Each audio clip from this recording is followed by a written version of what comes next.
Hello दोस्तों, good morning to all of you. कैसे हैं आप सब लोग। स्वागत है आप सभी का आपके चैनल द स्टडी टेक में।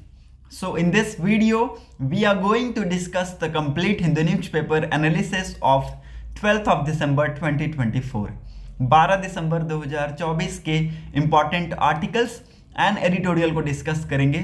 सो the video is very much important specially to all the student who are preparing for competitive exams like UPSC, SSC, railways, banking and other core sector. सो अगर आप लोगों को वीडियो इन्फॉर्मेटिव लगता है तो video को लोगों के साथ जरूर शेयर कर दीजिएगा, साथ ही साथ चैनल को सब्सक्राइब कर लीजिएगा and don't forget to click on the bell icon to get the latest video update. So आज के इस पूरे न्यूज़पेपर में हमें क्या कुछ इंपॉर्टेंट न्यूज़ को कवर अप करना है उसको हम यहाँ पे इंपॉर्टेंट हेडलाइन के माध्यम से डिस्कस कर लेते हैं और वीडियो में लास्ट तक बने रहिएगा क्योंकि आपको यहाँ से बहुत कुछ सीखने को मिलेगा। आज के न्यूज़पेपर में बहुत ही इंपॉर्टेंट आर्टिकल्स आ रखे हैं, सो वीडियो को स्किप मत कीजिएगा, लास्ट तक देखिएगा। So let's continue our discussion and move on to the important news headlines for the day of 12th of December 2024 are as follows। सबसे पहला न्यूज़ को हम लोग डिस्कस करने वाले हैं, that is on the first page. Parliament sees chaos amid BJP Congress tussle. देखिए ये मैं आपको कंटिन्यूअस 2 या 3 दिन से मैं बताता आ रहा हूं कि बीजेपी के बीच में और कांग्रेस के बीच में यहाँ पे आपको ये टसल देखने को मिलेगा। ठीक है, कांग्रेस जो कि ऑपोजिशन पार्टीज हैं वो यहाँ पे कह रही है कि बीजेपी ने कुछ चीज़ें, कुछ इंपॉर्टेंट कंटेनियस इशूज़ हैं जिनके ऊपर फोकस ही नहीं किया है, जैसे कि यहाँ पे मणिपुर इशू हो गया।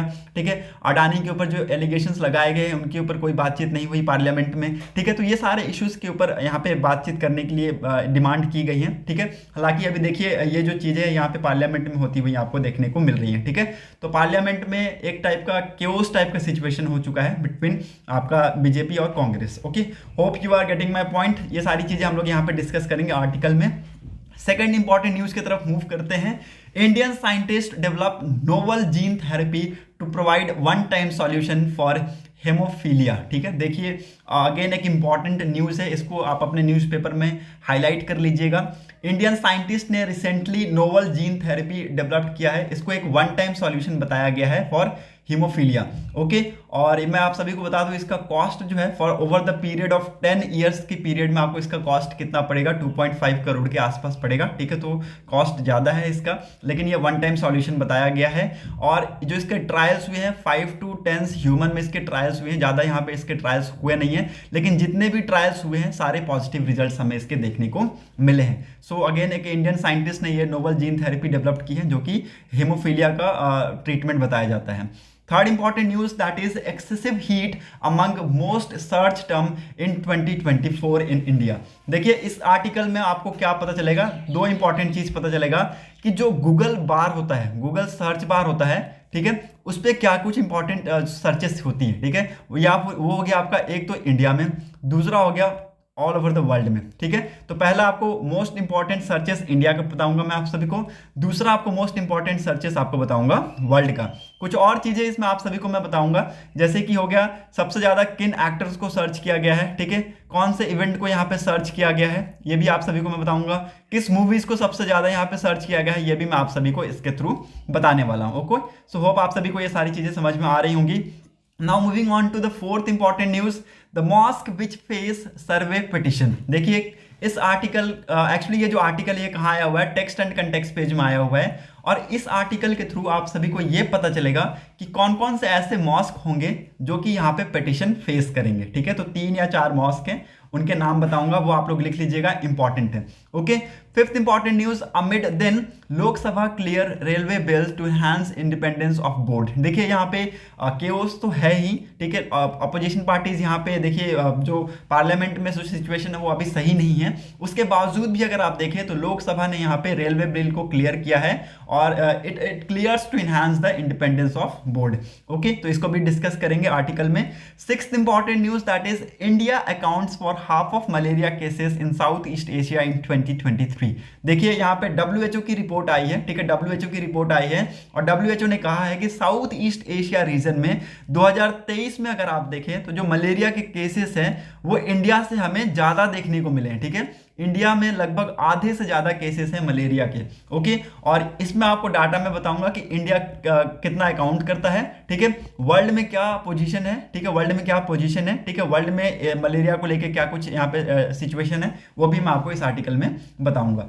Seventh important news, very important है ये। आरबीआई के रिसेंटली गवर्नर चेंज हुए हैं, जिनका नाम है संजय मल्होत्रा, इन्होंने चार्ज लिया है अभी। ओके, और ये यहाँ पे इन्होंने कहा है कि पब्लिक इंटरेस्ट में ये काम करेंगे। Again it's very important personality. Okay, इनके प्रोफेशंस, इनके बैकग्राउंड के बारे में हम लोग यहाँ पे डिस्कस करेंगे। ओके, होप आप सभी को ये सारी चीजें समझ में आऊंगी। वो सारे जो आर्टिकल्स थे वो सारे आपको न्यूज़पेपर में मिलेंगे।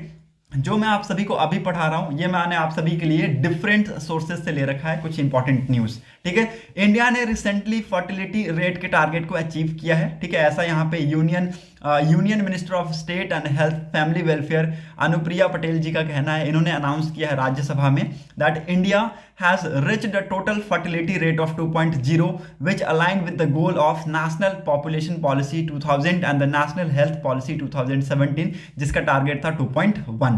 ठीक है, तो ये यहाँ पे कौन कहती हुई दिखी है, ठीक है, union minister of state for health and family welfare, जिनका नाम है अनुप्रिया पटेल। ओके, देखिए कुछ फैमिली प्लानिंग प्रोग्राम इनिशिएटिव यहाँ पे गवर्नमेंट के द्वारा लॉन्च किए गए हैं। The government has launch the various initiative under family planning programme, जिसका मेन मकसद क्या है, to provide effective contraceptive methods. ठीक है, देखिए इन जो फैमिली प्लानिंग प्रोग्राम्स हैं, इनका मेन इनिशिएटिव, मेन मकसद क्या है, मेन मकसद है कि एक इफेक्टिव कॉन्ट्रासेप्टिव मेथड प्रोवाइड कराना, जिसमें आपके कॉन्डम्स, आपके ओरल कॉन्ट्रासेप्टिव पिल्स, इमरजेंसी आपके कॉन्ट्रासेप्टिव्स आते हैं, इंट्रा यूटेरिन आपका डिवाइस हो गया, एस्ट्रोलाइजेशन ऑप्शंस हो गए, तो ये सारी चीजें इसके अंदर इंक्लूड की गई है।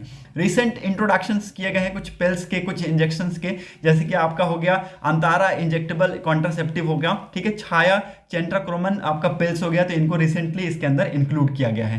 ठीक है, these are the new methods to enhance choice for family planning. ठीक है, ये कुछ ऐसे न्यू मेथड्स हैं जिनको यहाँ पे इंक्लूड किया गया है, ताकि यहाँ पे जो फैमिली प्लानिंग है उसकी चॉइस को एनहांस किया जा सके। ओके, होप आप सभी को ये सारी चीजें क्लियर हो गई होंगी। Now moving on to the next important news, that is UNESCO के द्वारा यहाँ पे अलर्ट इशू किया गया है that rising ocean temperature threaten marine life. ठीक है, देखिए यहाँ पे जैसे जैसे यहाँ पे ओशियन का टेम्परेचर बढ़ता जाएगा, मेराइन की जो लाइफ है, मेराइन में जो रह रहे हैं उसकी जो स्पीसीज है, उनकी जो लाइफ है वो यहाँ पे खतरे में आपको देखने को मिलेंगी। A recent UNESCO report marks the risk face by fish species in tropical and सब ट्रॉपिकल रीजन। ठीक है, देखिए इन्होंने ट्रॉपिकल और सब ट्रॉपिकल रीजन को यहाँ पे मार्क किया है। ठीक है, जो यहाँ की जो फिश स्पीसीज है वो यहाँ पे रिस्क फेस कर रही हैं, और if green house gas emission continue at the current level, यहाँ पे इन्होंने कहा है कि अगर ग्रीन हाउस गैस का जो इमिशन है अगर इसी लेवल से बढ़ता रहा तो जो टेम्परेचर है it may rise by 4.4 degree Celsius by the century end term SSPs 8.5 which could push many fish species beyond the heat tolerance limits। ठीक है, देखिए यहाँ पे अगर ये ऐसा ही बढ़ता रहा तो जो टेम्परेचर है वो 4.4 के ऊपर हो जाएगा, और यहाँ पे जो फिश स्पीसीज है वो इस टेम्परेचर को यहाँ पे टॉलरेट नहीं कर पाएंगे। ठीक है, so again it's very important, आप सभी को पता होना चाहिए। करंट ओशियन टेम्परेचर ट्रेंड क्या चल रहा है, ocean temperature are increasing at alarming rates. ठीक है, तो देखिए अलार्मिंग रेट में ये ओशियन का टेम्परेचर बढ़ता जा रहा है। They are now rising twice as fast they did 2 decades ago. ठीक है, देखिए यहाँ पे 2 डिकेड पहले जितनी तेजी से वो बढ़ रहा था, अब वो यहाँ पे आपको उसी स्पीड से पकड़ता हुआ देखने को मिल रहा है। ठीक है, the warming records in 2023 is among the fastest since 1950s। ठीक है, तो देखिए जो 2023 का वार्मिंग रिकॉर्ड्स यहाँ पे बता रहे हैं कि it is fastest since 1950s। ठीक है, the rapid increase post challenge for marine life. ठीक है, तो देखिए यहाँ पे मेराइन लाइफ के लिए एक खतरे की घंटी है, ये यहाँ पे कहा गया है आर्टिकल में। Okay, now again it's a very important article. तीसरा इंपॉर्टेंट न्यूज, जैसे कि मैंने आप सभी को बताया है रिसेंटली कि नेक्स्ट आरबीआई के गवर्नर कौन है अभी, संजय मल्होत्रा। ठीक है, सो इनका नाम लिख लीजिएगा, इंपॉर्टेंट है। अभी शक्तिकांता दास जी को इन्होंने क्या किया है, रिप्लेस किया है। ठीक है, शक्तिकांता दास जी 25th गवर्नर थे इसके। ओके, इसको लिख लीजिएगा, 25th गवर्नर कौन थे आरबीआई के, शक्तिकांता दास थे, जिनका टेन्योर कितना था, 12 दिसंबर से 12 दिसंबर से आपका 11 दिसंबर 2024 तक, ठीक है, 12 दिसंबर से 11 दिसंबर 2024 तक। ये लिख लीजिएगा, ईयर मैं आप सभी को बता दूं 2018 से 2024, इसको लिख लीजिए, इंपॉर्टेंट है। ओके, ये शक्तिकांता दास जी का टेन्योर था। ओके, और अभी संजय मल्होत्रा जी कब चार्ज लिए? 11 दिसंबर 2024 को इन्होंने क्या किया? चार्ज ले लिया। ठीक है, now Sanjay Malhotra has been appointed as the new governor of Reserve Bank of India for the next 3-year term. ठीक है, तो अगले 3 सालों के लिए ये आपके नए गवर्नर रहेंगे आरबीआई के। ठीक है, शक्तिकांता दास जी को इन्होंने सक्सीड किया है और इनका जो एक्सटेंसिव एक्सपीरियंस है वो बहुत सारी फील्ड में है, जैसे कि आपका फाइनेंस हो गया, टैक्सेशन हो गया। ठीक है, तो इन फील्ड में इनका बहुत अच्छा एक्सपीरियंस है। ओके, नाउ कुछ बैकग्राउंड्स और एजुकेशन के बारे में हम जान लेते हैं, क्योंकि आपके ये नए गवर्नर है आरबीआई के, तो इनके बारे में जानना थोड़ा जरूरी है अभी इनिशियल स्टेज में। ठीक है, मल्होत्रा जी 1990s के बैच के यहाँ पे आईएएस ऑफिसर रह चुके हैं। ठीक है, he graduate with a degree of computer science from Indian Institute of Technology Kanpur. ठीक है, तो कानपुर से इन्होंने ग्रेजुएशन कंप्लीट की। ठीक है, और मास्टर डिग्री भी इन्होंने की है। ठीक है, प्रोफेशनल एक्सपीरियंस अगर आप देखें तो लगभग 33 ईयर का इनको एक्सपीरियंस है गवर्नमेंटल सर्विस में। ओके, और इन्होंने दोनों ही, चाहे वो आपका स्टेट हो गया चाहे वो आपका सेंट्रल गवर्नमेंट, दोनों ही जगह पे इन्होंने क्या किया है? सर्व किया है। ठीक है, इनका जो कैरियर स्पैन है कुछ सेक्टर्स में रहा है, जैसे कि फाइनेंस हो गया, टैक्सेशन हो गया, पावर हो गया, आईटी हो गया, माइनिंग्स हो गया, तो इन सेक्टर्स में इन्होंने कुछ अच्छी अचीवमेंट्स और अच्छे एक्सपीरियंस इन्होंने दिखाए हैं। ठीक है, सो होप आप सभी को इनके बारे में क्लियर हो गया होगा। अगर ये चीजें आप लोगों को पसंद आ रही होंगी, प्लीज वीडियो को शेयर कर दीजिएगा लोगों के साथ और चैनल को जरूर सब्सक्राइब कर लीजिएगा। Okay, now moving on to the first page of the newspaper. जैसा कि मैंने आप सभी को कहा था, पहले पेज पे ही ये इंपॉर्टेंट न्यूज है। Parliament sees chaos amid BDP और बीजेपी और कांग्रेस टशल्स। ठीक है, तो देखिए यहाँ पे कुछ यहाँ पे डिस्प्यूट्स हैं दोनों लीडर्स, दोनों यहाँ पे पार्टीज के बीच में, जो यहाँ पे कहा गया है। ओके, और देखिए आप सभी को, ये भी मैंने आप सभी को बताया था कल या परसों के दिन, मैंने ये आर्टिकल में पढ़ाया था कि जो आपके राज्यसभा के जो चेयरमैन है जगदीप धनखड़ जी, इनके खिलाफ नो कॉन्फिडेंस मोशन की बात चलाई जा रही है। ठीक है, इनके खिलाफ वो जो 14 डेज वाले जो प्रायर नोटिस होती है ना, वो यहाँ पे इनको भेज दी गई है। ठीक है, तो ये सारी चीजें यहाँ पे आप सभी को समझना है। ठीक है, एक टाइप का डिस्प्यूट ये बनता हमें देखने को मिल रहा है इन द पार्लियामेंट, जिसकी वजह से यहाँ पे पार्लियामेंट सही से काम नहीं कर रही है। ओके, तो आपको ये समझ में आ गया होगा। नाउ इंडियन साइंटिस्ट ने देखिए नोवल जीन थेरेपी को डेवलप किया है, एक वन टाइम सॉल्यूशन बताया गया है हीमोफीलिया का, इसको लिख लीजिएगा, इंपॉर्टेंट है। ओके, और देखिए ये ज़्यादातर 5 पेशेंट में इसको टेस्ट किया गया है, ओनली 5 पेशेंट में इसको टेस्ट किया गया है तमिलनाडु में। ओके, और हमें इसके बेटर रिजल्ट्स हमें देखने को मिले हैं। ठीक है, बेटर रिजल्ट्स हमें इसके देखने को मिले हैं, और मैंने आपको जो बताना था वो मैंने आपको उसी वक्त बता दिया है। ठीक है, एक वन टाइम सॉल्यूशन है, ये वन टाइम सॉल्यूशन है। ओके, और इसकी जो कॉस्ट है वो लगभग आप देख सकते हैं 2.5 करोड़ के आसपास आने वाली है ओवर द नेक्स्ट 10 ईयर्स। ठीक है, तो 10 ईयर्स में आप देख सकते हैं इसकी कॉस्ट इतनी है। ओके, एक ये रेयर डिजीज है, हेमोफीलिया आपका एक रेयर डिजीज है।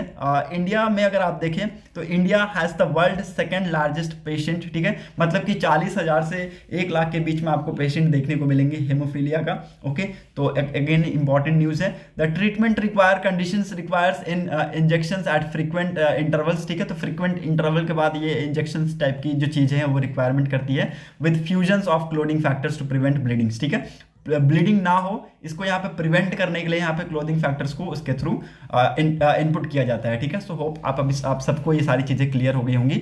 Okay, now moving on to the next important article. यहाँ पर और कुछ भी इंपॉर्टेंट है नहीं, so let's move ahead.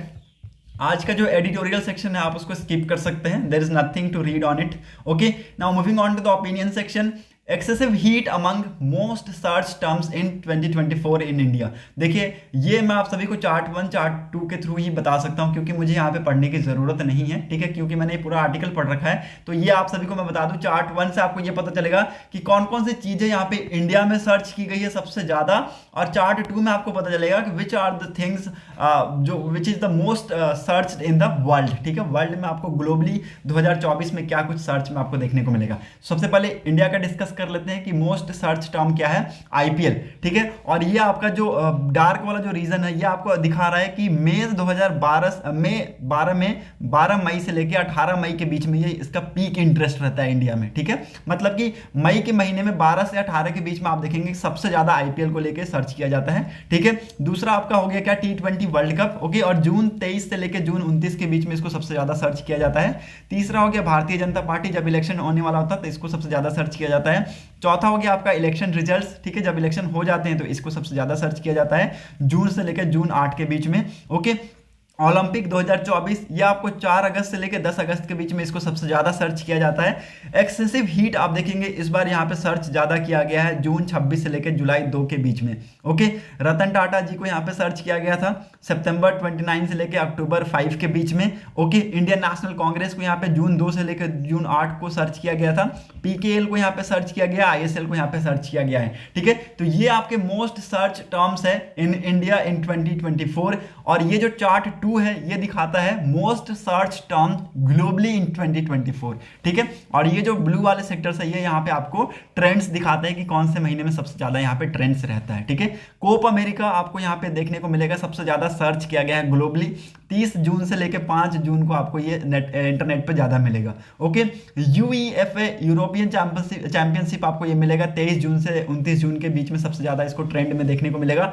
ICC men's T20 world cup आपको सबसे ज्यादा यहाँ पे तीसरे नंबर पे आपको वर्ल्ड में देखने को मिलेगा। ओके, जो कि यहाँ पे 26 मई से लेकर 1 जून के आसपास ये ट्रेंड में रहता है। इंडिया वर्सेस इंग्लैंड आपको फोर्थ नंबर पे आपको मिलेगा। ठीक है, पूरे वर्ल्ड में ये चौथे नंबर पे है। ठीक है, चौथे सर्च टर्म में है ये। ओके, और ये कुछ यहाँ पे इनके बताए गए हैं कि इस टाइम पे ये बहुत ज्यादा ट्रेंड में रहते हैं। ठीक है, तो ये कुछ यहाँ पे इंपॉर्टेंट जो चीजें ये आप सभी को क्लियर हो गई होंगी। ठीक है, ये पूरा वर्ल्ड की है और ये पूरा इंडिया का है। Chart 1 is for India, chart 2 for world. Okay, now table जो 3 है ये इसमें बताया गया है कि कौन सी मूवी सबसे ज्यादा सर्च किया गया है, कौन सा शो सबसे ज्यादा सर्च किया गया है, कौन से सॉन्ग्स है जिसको सबसे ज्यादा सर्च किया गया है, कौन से पीपल्स है जिनको सबसे ज्यादा सर्च किया गया है, कौन से मीनिंग्स है जिसको सबसे ज्यादा सर्च किया गया है, और नियर मी। ठीक है, नियर मी कौन कौन से हैं चीजें वो यहाँ पे बताई गई है टेबल 3 के माध्यम से। ठीक है, तो मूवी में सबसे ज्यादा सर्च टॉप में कौन है, स्त्री 2, शो में आपका हीरा मंडी, सॉन्ग्स में आपका नदियाना। ठीक है, उसके बाद पीपल में आपका विनेश फोगाट। ओके, आपका मीनिंग में ऑल आई ऑन रफा। ओके, और आपका जो नियर मी है उसमें AQI। ठीक है, तो इनको यहाँ पे सर्च किया गया है, ये आप लोग यहाँ पे टेबल 3 के माध्यम से देख सकते हैं। ओके, बाकी यहाँ पे पूरा एडिटोरियल जो जैसे कि पूरा आर्टिकल है ना वो यही है, पूरा आर्टिकल यही है, तो आर्टिकल आपको पढ़ने की जरूरत बिल्कुल नहीं है अब। Okay, now moving on to the text and context page. कौन कौन से जो मॉस्क है वो यहाँ पे पिटिशन फेस करेंगे उसको यहाँ पे लिख लीजिए, क्योंकि देखिए वही इंपॉर्टेंट है। और मैं आप सभी को बता दूं इनके नाम लिख लीजिए, बाकी और इसके अंदर कुछ भी इंपॉर्टेंट नहीं है। एक हो गया आपका सबसे पहला लिख लीजिएगा 2.5 दिन का झोपड़ा। ठीक है, 2.5 दिन का झोपड़ा यहाँ पे लिखा हुआ है, देखिए 2.5 दिन का झोपड़ा। ठीक है, दूसरा हो गया अजमेर दरगाह। ठीक है, दूसरा हो गया अजमेर दरगाह, इसको भी लिख लीजिए, इंपॉर्टेंट है। ओके, आपका तीसरा हो गया शाही जामा मस्जिद। ठीक है, शाही जामा मस्जिद, इसके ऊपर भी बातचीत की जा रही है। ठीक है, इसको भी लिख लीजिए, इंपॉर्टेंट है। ओके, आपने अजमेर दरगाह लिख लिया, आपका 2.5 दिन का झोपड़ा लिख लिया, आपका ये शाही जामा मस्जिद आपने लिख लिया। ओके, और चौथा लिख लीजिए शमसी जामा मस्जिद। ठीक है, शमसी जामा मस्जिद। ठीक है, जो कि यहाँ पे ये सारे जो 3-4 यहाँ पे जो मस्जिद है ये यहाँ पे पिटिशन फेस करने वाले हैं।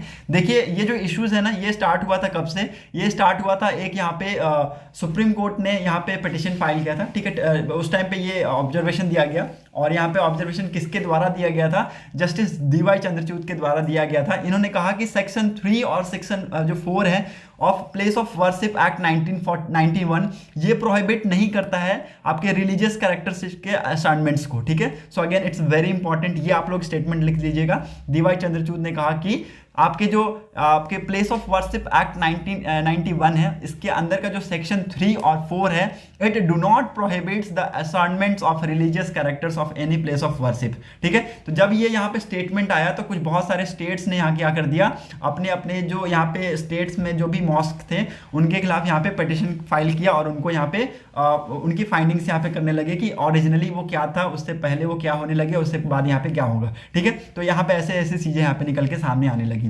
ठीक है, देखिए यहाँ पे संभल में यहाँ पे सिविल जज ने ऑर्डर किया था कि जामा मस्जिद को यहाँ पे सर्वे किया जाए। ठीक है, क्योंकि ये जो मस्जिद है इसमें पहले बताया गया था कि देखिए ये जो मस्जिद है ना इसको अगर लेके ये जो स्टेटमेंट आया कि इसको सर्वे किया जाए, तो हमें यहाँ पे 24 नवंबर को हमने देखा था कि इसको लेके यहाँ पे वायलेंस भी हुआ और यहाँ पे लगभग 6 लोगों की मौत भी हुई थी। ठीक है, तो ये यहाँ पे कहा गया जो आपका अजमेर दरगाह है ना इसको यहाँ पे कहा गया है कि देखिए ये ओरिजिनली संकट मोचन मंदिर थे पहले। ठीक है, बाद में इसको अजमेर दरगाह बनाया गया। ठीक है, तो ये पिटिशन यहाँ पे है इसके खिलाफ इसलिए लगाई गई है, इसको लिख लीजिएगा, अजमेर दरगाह के खिलाफ किस लिए लगाई गई है, क्योंकि कहा गया है है, पहले इसको क्लेम किया गया है कि संकट मोचन मंदिर था यहाँ पे, ठीक है। बाद में अभी इसको अजमेर दरगाह में कन्वर्ट किया गया, ठीक है, इसलिए लगाई गई है। 2.5 दिन का जो झोपड़ा है ये यहाँ पे इसलिए इसके ऊपर इसलिए यहाँ पे पिटिशन फाइल किया गया है क्योंकि यहाँ पे देखिए बताया गया है और यहाँ पे क्लेम किया गया है कि पहले बहुत टाइम पहले यहाँ पे संस्कृत कॉलेज यहाँ पे हुआ करता था, ठीक है, संस्कृत कॉलेज यहाँ पे हुआ करता था। और यहाँ पे जो अदर कम्युनिटीज़ है यहाँ पे बोलती हैं कि नहीं, हमने यहाँ पे देखा है कि ये 12th सेंचुरीज के टाइम पे ही ये यहाँ पे बनी है, ठीक है। तो ये सारी चीज़ें यहाँ पे क्लेम की, तो ये यहाँ पे इशू है, ठीक है। तो ये आपको यहाँ पे याद रखना है कि यहाँ पे जो आज 2.5 दिन का झोपड़ा है वहाँ पे पहले क्या था, संस्कृत कॉलेज था, ऐसा यहाँ पे क्लेम किया जा रहा है, ठीक है। और आपका जो शमसी जामा मस्जिद है ना, ऐसा यहाँ पे क्लेम किया जा रहा है कि शमसी जामा मस्जिद, पहले तो ये लिख लीजिए 800 साल पुराना है, ठीक है, 800 साल पुराना ये मस्जिद है, ठीक है। और यहाँ पे कहा जा रहा है कि नीलकंठ महादेव टेम्पल रहा करता था, ठीक है, पहले यहाँ पे नीलकंठ महादेव टेम्पल रहा करता था। और ये किसने क्लेम किया है, मुकेश पटेल ऑफ हिंदू महासभा, ठीक है। सो इन्होंने यहाँ पे क्लेम फाइल किया है, okay. Again it's very important, okay. So ये भी न्यूज में है, इसको भी लिख लीजिएगा, इंपॉर्टेंट है। तो ये 3-4 इंपॉर्टेंट मॉस्क है, इनके नाम लिख लीजिए और क्यों पिटिशन फाइल किया गया है ये मैंने आप सभी को बता दिया, okay. Now moving on to the next important article, यहाँ पर और कुछ भी इंपॉर्टेंट है नहीं, सो लेट्स मूव अहेड। अमिट दिन लोकसभा ने क्लियर किया है रेलवे बिल को ताकि यहाँ पे जो बोर्ड है उससे इंडिपेंडेंस यहाँ पे इनहेंस किया जा सके, ठीक है। सो इंपॉर्टेंट है, इस बिल के थ्रू बहुत सारे अमेंडमेंट्स किए जा रहे हैं। इसका नाम लिख लीजिएगा, द रेलवे अमेंडमेंट बिल 2024, जिसको लोकसभा के द्वारा पास कर लिया गया है, ठीक है। After the introduction of this bill, ठीक है, अगस्त में इसको इंट्रोडक्ट किया गया था, इंट्रोड्यूस किया गया था, ठीक है। उसके 5 महीने के बाद इस बिल को पास किया गया। तो आप देखेंगे कि एक इंपॉर्टेंट यहाँ पे हमें डिले देखने को मिलेगा, ठीक है। तो ये जो बिल है ना, इसको अमेंड किया गया है और यहाँ पे कुछ प्रोविजंस इंक्लूड किए गए हैं, ठीक है। ये इसकी इंडिपेंडेंस को काम करेगा, ठीक है। आपके प्रोविजंस में क्या क्या है, जो बिल है which was amended to add provisions granting the central governments, ठीक है। सेंट्रल गवर्नमेंट को अब ये क्या मिल जाएगा, अथॉरिटी मिल जाएगा कि रेलवे बोर्ड की जो कॉम्पोजिशन है उसको ये बनाए, ओके, जिसमें आपके उसके मेंबर्स होंगे, ठीक है, उनकी क्वालिफिकेशंस होंगी, उनके एक्सपीरियंस होंगे, उनके जो टर्म्स होंगे और वो सेंट्रल गवर्नमेंट डिसाइड करेंगे, ठीक है। तो ये सारी चीजें इसके अंदर प्रपोज की गई हैं। होप आप सभी को क्लियर हो गया होगा, ठीक है। प्राइवेटाइजेशन के ऊपर बात किया गया है कि ये जो बिल है ये प्रपोज करता है establishment and independent regulators to oversees tariff safety and the participation of private sector in the railways, ठीक है। तो रेलवे में प्राइवेट सेक्टर्स की पार्टिसिपेशन की बात की गई है इस बिल के थ्रू, ओके। होप आप सभी को ये समझ में आ गया होगा। India accounts for half of malaria cases in South East Asia regions, ठीक है। 2023 में अगर आप देखें तो इंडिया हाफ से भी ज्यादा यहाँ पे केसेस अकाउंट कर रहा है in the south East Asia, okay. और ये जो केसेस है ये बहुत ज्यादा है, आप देख सकते हैं WHO के द्वारा इसको रिलीज किया गया है कि 1.5% का जो बर्डन है वो आपको ग्लोबली हमें देखने को मिलेगा मलेरिया का, ठीक है। आप देख सकते हैं यहाँ पे बताया गया है WHO south East Asia region contribute 1.5%, ठीक है। मतलब पूरे अगर ग्लोबली वर्ल्ड में देखें तो साउथ ईस्ट एशिया जो रीजन है ये 1.5% कंट्रीब्यूट करता है मलेरिया का, ठीक है। और India account for the half of cases following bye Indonesia, ठीक है, following bye Indonesia. So again it's very important, okay. इसमें अगर मैं आप सभी को बता दूं कि जो डेथ रेट्स है उसमें यहाँ पे गिरावट देखने को मिली है as per compare to the data of 2000, ठीक है। तो 2000 की जो डाटा है उससे हमें 2023 की डाटा में बहुत ज़्यादा गिरावट देखने को मिली है, ठीक है। इसको रिसेंटली रिलीज किया गया है इसलिए ये न्यूज़ में है, इसको लिख लीजिएगा। और मैं आप सभी को बता दूं 2022 से लेकर 2023 के जो पीरियड है कुछ कंट्रीज ने यहाँ पे मलेरिया के केसेस में रिडक्शन देखने को मिला है। वो कौन कौन सी कंट्रीज है, बांग्लादेश -9.2%, इंडिया 9.6% माइनस में है, ठीक है, सारी कंट्रीज। इंडोनेशिया -5.7%, नेपाल -58.3%। आप देख सकते हैं नेपाल में बहुत ज़्यादा यहाँ पे मलेरिया के केसेस में गिरावट देखने को मिली है। तो कुछ ऐसी कंट्रीज है जहाँ पे हमें मलेरिया के केसेस में इंक्रीमेंट देखने को मिला है, जैसे कि आपका हो गया कोरिया, ठीक है, ओके, आपका 47.9% से बढ़ा है। थाईलैंड हो गया 46.4% से बढ़ा है और म्यांमार हो गया आपका 45.1% से बढ़ा है, ठीक है। So again it's very important.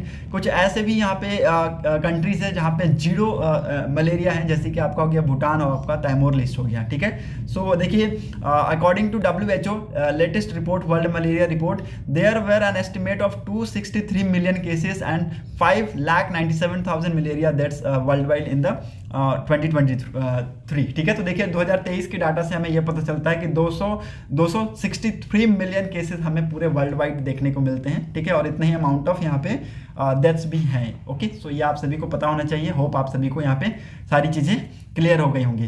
Now RBI के गवर्नर के बारे में मैंने आप सभी को शुरू में ही बता दिया है, तो यहाँ पे कुछ मतलब नहीं बनता है डिस्कस करना। ये 26th गवर्नर रहेंगे, ठीक है, तो आप सभी को याद रखना है ये 26th गवर्नर रहने वाले हैं। ओके, सो होप आप सभी को ये सारी चीजें क्लियर हो गई होंगी। That's it for today's video analysis. अगर आप लोगों को वीडियो इंपॉर्टेंट लगी हो तो लोगों के साथ जरूर शेयर कर दीजिएगा, साथ ही साथ चैनल को सब्सक्राइब कर लीजिएगा and don't forget to click on the bell icon to get the latest video update. Thanks for watching a video. Thank you and have a nice day.